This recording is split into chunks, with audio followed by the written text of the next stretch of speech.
नदी से MT news में कृष्णकांत सिंघारी। अब देखते दिन भर की खास खबर। कार्तिक मास के चलते बेतवा के घाट पर हो रहे धार्मिक कार्य। श्रीमद् भागवत कथा का लाभ लेने पहुंच रहे श्रद्धालु। मां बेतवा की हुई पूजन आरती।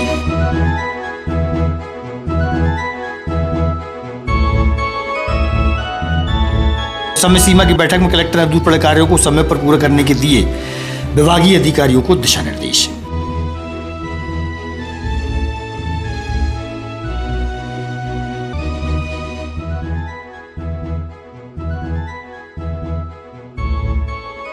और बेतवा के सभी घाटों के जीर्णोद्धार की मांग के चलते मैलघाट सेवा समिति पैदल पहुंची जिला मुख्यालय। घाटों के सुधार के लिए प्रशासन से लगाई गुहार।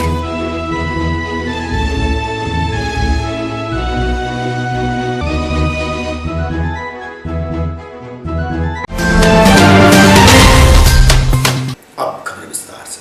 कार्तिक मास के पवित्र दिनों में बेतवा नदी के बड़वाले घाट पर श्रीमद् भागवत कथा का आयोजन चल रहा है, जहां धर्म प्रेमी कथा का लाभ लेने बड़ी संख्या में पहुंच रहे हैं। वहीं डंडापुरा क्षेत्र में चल रही श्रीमद् भागवत कथा में शामिल होकर धर्म प्रेमी धर्म का लाभ ले रहे हैं।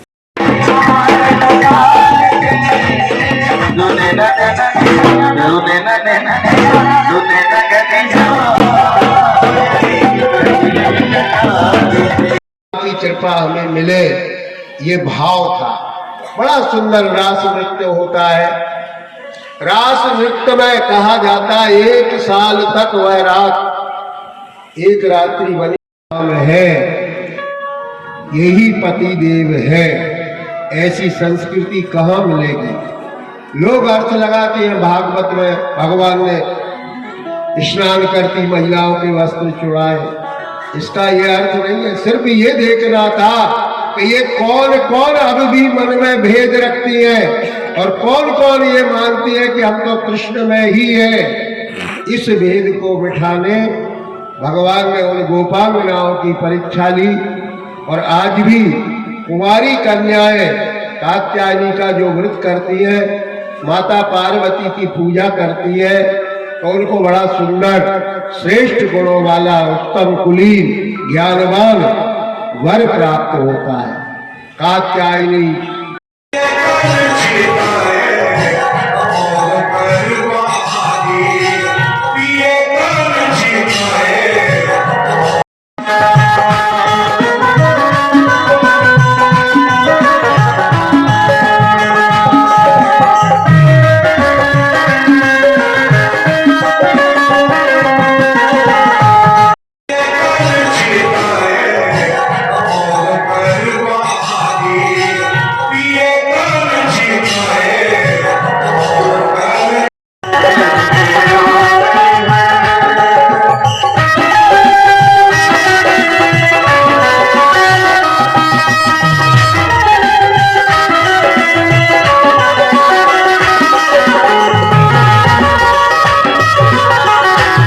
कार्तिक मास के चलते बेतवा नदी पर धर्म प्रेमी महिलाओं द्वारा मां बेतवा की आरती की गई और दीपदान भी किया गया।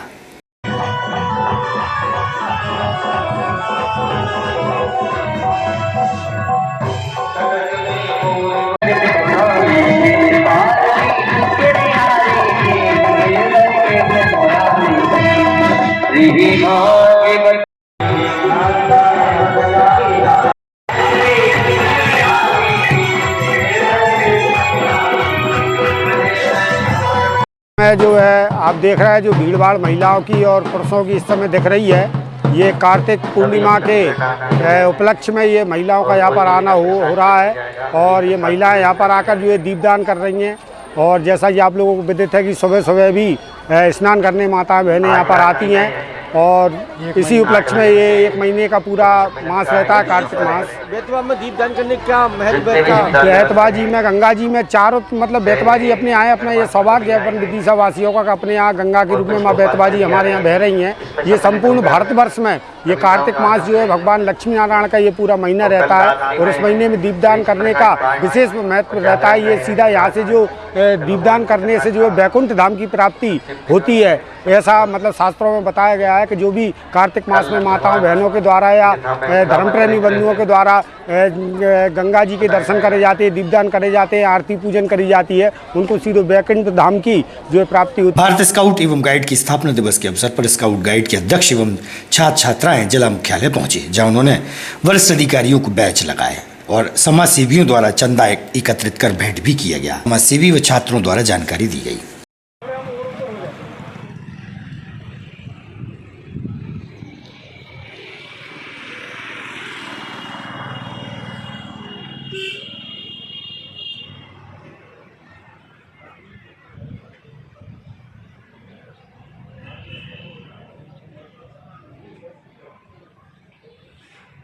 मेरा नाम अर्चना धानक है।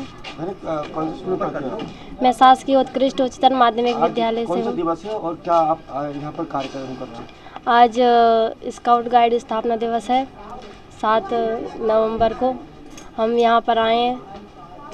क्या करने आए, क्या कर रहे हैं आप यहाँ पर आके? यहाँ पर वो टिकट लेने आए थे लगाने। कुशवाहा। क्या कौन सी कक्षा में पढ़ते हो, कहाँ पढ़ते हो? मैं एक्सीलेंस स्कूल में पढ़ता हूँ, कक्षा 12वीं में। जी। और क्या कार्यक्रम था? आज कार्यक्रम था हमारा स्काउट गाइड का आज स्थापना दिवस है, जो कि 7 नवंबर 1950 में पहले मनाते हैं, अभी भी मनाते हैं। और आज हमारे स्कूल से कलेक्ट्रेट तक रैली निकाली गई है, जिसमें फाउंडेशन के लिए हम कलेक्टेड आए हैं। क्या उद्देश्य क्या है इसका स्काउट गाइड का, क्या मैसेज है कर रहा है यहाँ से? हम ये मैसेज करना चाहते हैं कि मैं गोविंद देवलिया जिला स्काउट एंड गाइड संघ का जिला अध्यक्ष हूँ। आज हमारे स्काउट का स्थापना दिवस है। आज ही के दिन भारतवर्ष में लॉर्ड पावेल द्वारा स्थापित स्काउट एंड गाइड की भारतीय शाखा प्रारंभ हुई थी। श्री हृदयनाथ जी कुंजरू और मदन मोहन मालवीय जी इत्यादि वरिष्ठ लोगों के द्वारा इसका स्थापना की गई थी।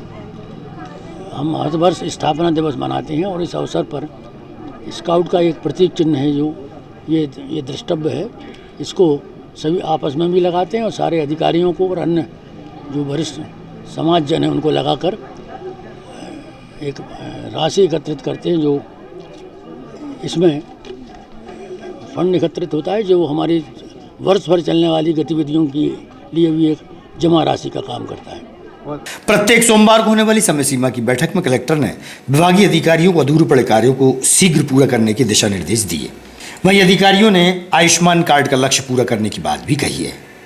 हो गया है, अभी कुछ 2 प्रोजेक्ट हो गए, तीसरा अभी आया नहीं।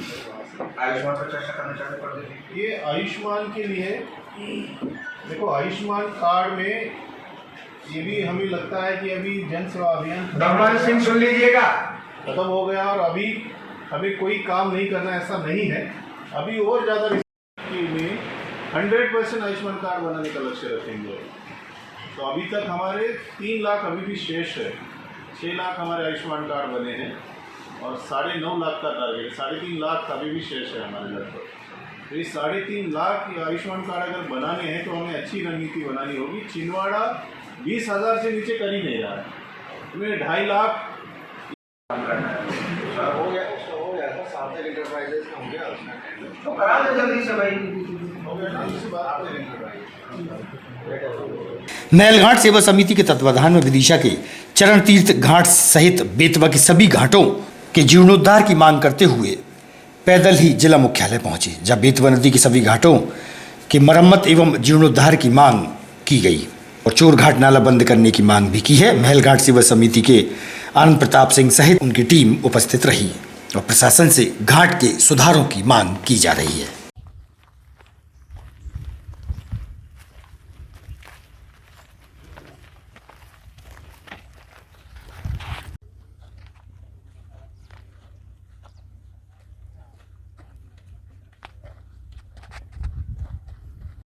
उन घाटों को छोड़ के पूरा प्रशासन और पूरा शासन जो है 10 साल पुराने जो नवीन घाट बना है गणेश मंदिर, क्योंकि उसमें मुख्यमंत्री जी का इंटरेस्ट है, इसलिए उस पर हम सारे लोग कंसंट्रेट हैं। उसमें पुलिस व्यवस्था भी है, उसमें सफाई व्यवस्था भी है, उसमें पैसा भी गवर्नमेंट लगाती है, सारी व्यवस्थाएं करती है। लेकिन इन प्राचीन घाटों पर जिन पे चवन ऋषि का आश्रम रहा, जिन पे भगवान राम के चरण बने हुए हैं, जिन पे कालिदास ने मेघदूत की रचना की, उनको हम इग्नोरेंस कर रहे हैं। और ये हमको आज तक समझ से परे है सर कि इतना लंबा समय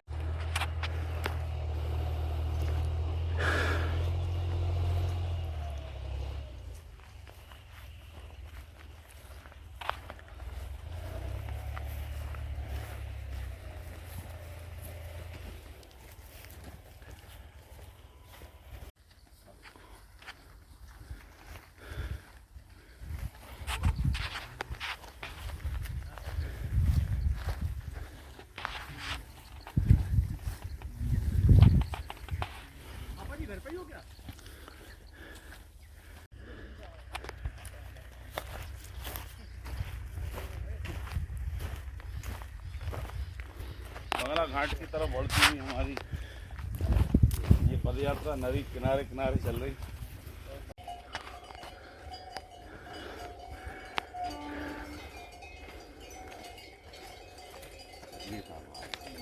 पुतली घाट से बंगला घाट के बीच में चरण तीर्थ सेवा समिति, बेतवा उपक्रम समिति, राम घाट सेवा समिति, भैरव बाबा घाट सेवा समिति, ये सभी लोग, सभी पुजारीगण, ये हमारे मंदिरों के पुजारी हैं, सब लोगों ने मिलकर हमने जो है अब नगर पालिका प्रशासन और पुलिस प्रशासन को शीघ्र निर्देशित कर हमारी इन सभी मांगों को पूरी कराया, नहीं तो हम सब बेतवा प्रेरित जनों को आगे आंदोलन करने में मजबूर।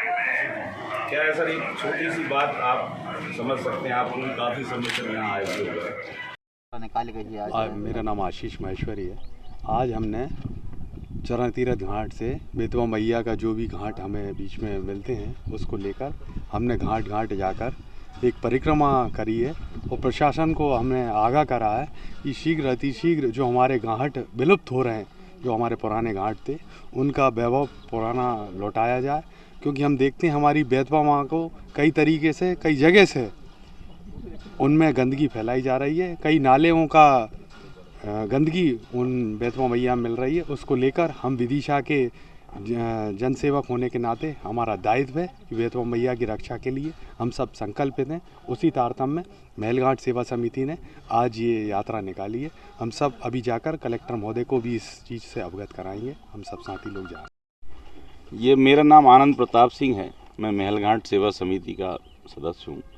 और आज हमने जो है वो बेतवा नदी की, हमारी जो जीवनदायिनी माँ बेतवा है, उसके घाटों के शुद्धिकरण और उसके शुद्धिकरण, बेतवा के शुद्धिकरण को लेके जो बहुत कई सालों से हमारी एक मांग, पूरे विदिशा शहर की मांग प्रशासन के सामने है, शासन के सामने है। लेकिन आज तक पिछले कई सालों से इस मांग को होती रही, इस डिमांड को उठाई जाती रही, लेकिन कभी प्रशासन ने कोई सकारात्मक कार्य इस दिशा में नहीं किया। और आज इसी प्रशासन की कमी, इस प्रशासन के शासन के इसी सोती हुई नींद से उठाने के लिए हम लोगों ने, हमारे सब साथियों ने आज ये नदी किनारे किनारे जो है वो पदयात्रा की है। और हम चरण तीर्थ से सुबह 9 बजे प्रारंभ हुए और हम बंगला घाट तक आ गए हैं। और हम आगे बंगला घाट से आगे रंगई तक जाकर फिर ज्ञापन देंगे कलेक्टर महोदय को और ये ज्ञात कराएंगे कि विदिशा में किस तरह से जो है घाटों के साथ भेदभाव हो रहा है। हमारे जो कई सैकड़ों सालों के पुराने जो प्राचीन घाट हैं उनकी अनदेखी हो रही है। और साथ ही जो अभी पिछले 10 साल पुराना एक घाट बनाया है उसमें माननीय शिवराज जी का जो मुख्यमंत्री हैं हमारे, उसका संरक्षण है, इसलिए उस घाट पर लाखों रुपए, करोड़ों रुपए खर्च किए जा रहे हैं। लेकिन जो प्राचीन घाट हैं उनमें सफाई तक के लिए मोहताज हैं वो घाट। वहाँ पीने के पानी की व्यवस्था नहीं है, वहाँ नहाने के लिए जो है वो शुद्ध पानी नहीं है, पीने के लिए पानी नहीं है, वहाँ शौचालय की, प्रसाधन की कोई व्यवस्थाएं नहीं है। लाखों लोग हमारे नदियों पर जाते हैं और सिर्फ परेशान और गंदगी देख के वापस आ जाते हैं। इसी तकलीफ़ को उठाने के लिए हमने ये पदयात्रा की है। आनंद जी, बात कर लेते हैं, जैसे कि आपने अभी तक जो यात्रा की होगी इसमें रास्ते में कुछ लोगों ने नदी की जो ज़मीन होती है उस पर भी कब्जा कर रखा है, इसके बारे में आपके क्या विचार हैं, क्या कहेंगे इस बारे में? देखिए, अब नदी की ज़मीन पर कब्जा किया है नहीं किया ये तो प्रशासन के लोग, राजस्व के लोग बता पाएंगे। हमारी नज़रों के हिसाब से जो है वो नदी के किनारे तक जो है वो बोनी हो रही है, ये बात सही है। लेकिन अतिक्रमण है या उनकी स्वयं की ज़मीन है, इस पर तो हम कुछ कह नहीं सकते, ये हमारे ज्ञान में नहीं। लटेरी तहसील की ग्राम तलौनी बीट में वन विभाग कर्मचारी पर महिलाओं द्वारा हमला करने का मामला प्रकाश में आया था। वहीं आज महिलाएं एसपी कार्यालय पहुंची और अपनी बात रखी।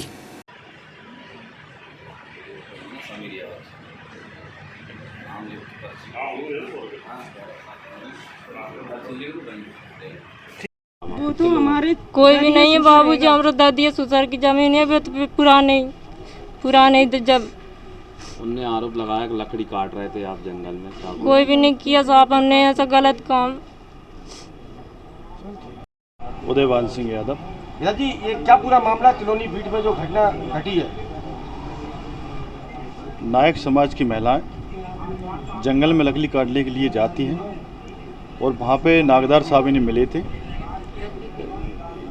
तो इनसे कुछ ये जो बोल रही हैं, इनसे कुछ गलत बात करने लगे, तो इस कारण ने इनके बचाव के लिए वो वीडियो एक वायरल हुई है। इन्हें बचाव के लिए वो नागदार साहब जैसे ये बोल रही हैं, तो वीडियो वायरल हो रही है जो बचाव के लिए उनसे जो हंसिया मसीहे का जो कर रहे हैं। और उन्हें प्रदीप शर्मा जो अभी जिला अस्पताल अटल बिहारी मेडिकल कॉलेज में भर्ती है, उनका ये आरोप है कि इन महिला के द्वारा जंगल में सागौन की लकड़ी काटकर बागड़ में छिपाई गई थी, वो गलत है क्या? वो गलत है। इनके पूरी नायक समाज वहाँ 600 लोग रहते हैं। पूरी 600 लोगों से आप जान के पूरी माननीय कलेक्टर साहब, माननीय एसपी साहब भी चले जाएं, उनसे पूछ लें, इनकी यदि लकड़ी इनके पास एक भी मिल जाए तो जो भी उचित कार्रवाई हो वो कर सकते हैं। तो इन्होंने जो हंसिया से वार किया वो गलत है, मतलब कि इन्हें बचाव के लिए किया? इनके बचाव के लिए इन्हें हंसिये से वार किया था और ऐसा कुछ नहीं था कि नागदार साहब को मारने के लिए काम किया। लाड़बाई कहाँ से आई है? तिलोनी से। क्या मामला हुआ है आज आपके लोगों को? लगता है हम 2 जने लकड़ी बीनने गए थे, सब हमको गंदी बातें करने लग गए, चौकीदार और जो नाकादार गंदी बातें करके, और फिर केवे लग गए अब रुक जाओ तो तुम 2-4 हज़ार रुपये ले लो, हम काम चला दो। हमने किया कि हम ऐसा काम नहीं किएंगे। हम लड़ाई किस बात से हुई थी? लड़ाई ये बाद में वीडियो भरी थी उनने। क्या लड़ाई किस बात पे हुई थी? लड़ाई जिस बात पे हुई थी, मैंने कि हमारी वीडियो मत बनाओ, तुम वीडियो मत बनाओ, तो केवल लगे हम तुम्हारी आगे जाके रिपोर्ट करेंगे, हमारे तुम थाने में भिजवाएंगे, तुम्हें जो करवाएंगे ऐसे। हाँ, थाने में किया आपने शिकायत? कोई सुनवाई नहीं हुई बाबूजी हमारी। तो आज 8 दिन से रोटी पानी भी नहीं खाया हमने, तो भाग पड़े ही थे बीते मोड़ घर रो रहे नन्हे छोटे। भाई हमारा नाम, और हम तो जंगल में लकड़ियाँ लेने जा रहे थे, नाकादार में लगाया हमें, चौकीदार में लगाए, ज़बरदस्ती करने लगा हमारे साथ में, ज़बरदस्ती करके ऐसी गंदी गंदी देने लगा हमको, गंदी बातें करने लगा हमसे, कहने लगा तुम अकेली हो, हमारा काम चला दो। हमने कहा हम तुम्हारा काम कैसे चला सकते हैं, हम तो गरीब है, हम ऐसी बात ही नहीं कर सकते, ऐसी सोच ही नहीं सकते हम। अरे अब तुम ऐसी बातें नहीं करोगी तो तुम मारने पीटने का आरोप लगा है आपसे, मारने पीटने का क्या कहाँ तक सही है? कहाँ तक सही है? वो पहले तो इनने ज़बरदस्ती करी हमारे साथ में, चौकीदार है कि 3, एक नाकादार है, वो ज़बरदस्ती करी हमको, अकेली देख के, दोनों हम अकेली थे, अकेली देख के जो कहने लगे कि हमारा काम चला दो, नाकादार भी कहने लगा और वो चौकीदार भी कहने लगा, ज़बरदस्ती करने लगा हमारे साथ, अकेली देख के हमको ज़बरदस्ती करने लगा। पर आगे हमारे साथ ये हुआ कि फिर बाद में कहने लगा तुम हमने कहा घर जाके मत कहना, तुम घर जाके मत कहना तुम कोई से, और हम पैसा ले लो, तुम 2-4 हज़ार हम कैसे ले ले पैसा, हमारी इज्जत का सवाल है, तुमने ऐसी बात करी तो कैसे करी हमारे साथ जंगल में अकेला देख के हमको मारते समय। फिर बाद में होती नहीं वो तो वीडियो पर कहने लगा कि तुम्हारी देखो मैं क्या करता हूँ, अभी मैं तो पुलिस वाला हूँ, तुम हमारी बात नहीं मानोगी तो हम तो मैं पुलिस वाला हूँ। थाने में वहाँ कही थी, हमारी कोई सुनवाई नहीं हुई सर, वहीं लटेरी तहसील में कोई सुनवाई नहीं, ललकार के भगा दिया हमको। घर से भाई घर ही चल भरे, हमें घर पे पुलिस फिर रही है रात दिन, हमें बाल बच्चों को खाना नहीं मिला। विदिशा नगर पालिका द्वारा स्वामी विवेकानंद चौराहे से पीतल मिल तक कॉमर्शियल भवन का सर्वे कार्य किया जा रहा है। नगर पालिका द्वारा टैक्स वसूली का कार्य तेजी से शुरू हो गया है।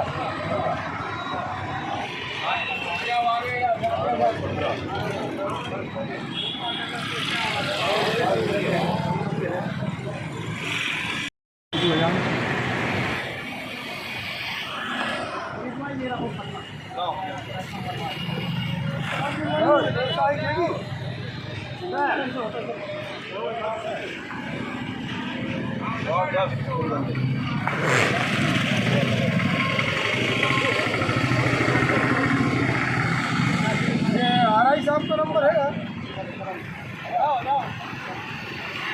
आरआई साहब का नंबर चोर है, भाई साहब है ना, वो आ रहे हैं। वो क्या नाम है उनका, सूर्य प्रताप सिंह है, क्या नाम है? किस वैद्य प्रभारी आरआई। अरे साहब ये आप किस विभाग में पदस्थ हैं आप? राजस्व विभाग में, नगर पालिका में। नगर पालिका। तो यहाँ पर आप जो सीमांकन कर रहे हैं मकानों का, घर का, क्या पूरा मामला है, किस तरीके से कर रहे हैं? ये व्यवसायिक जो भवन बने उनका पुनः भौतिक सत्यापन किया जा रहा है। क्या उद्देश्य क्या है इसका? इसमें कुछ भवनों पे जैसे कम लगा है टैक्स, तो उस पर टैक्स की राशि बढ़ाई जाएगी। और वही है तो शहर में लगभग कितने मकान हैं जिनकी शहर में बहुत कम वो होगा फंक्शन? अब हमने स्टार्टिंग की है आज से, अब देखते हैं कैलकुलेशन करके कितनी संख्या होगी मकानों की। ताजा तरीन खबरों से रहिएगा आप अपडेट, देखते रहिएगा विधि संयम न्यूज। हमें दीजिए इजाजत, नमस्कार।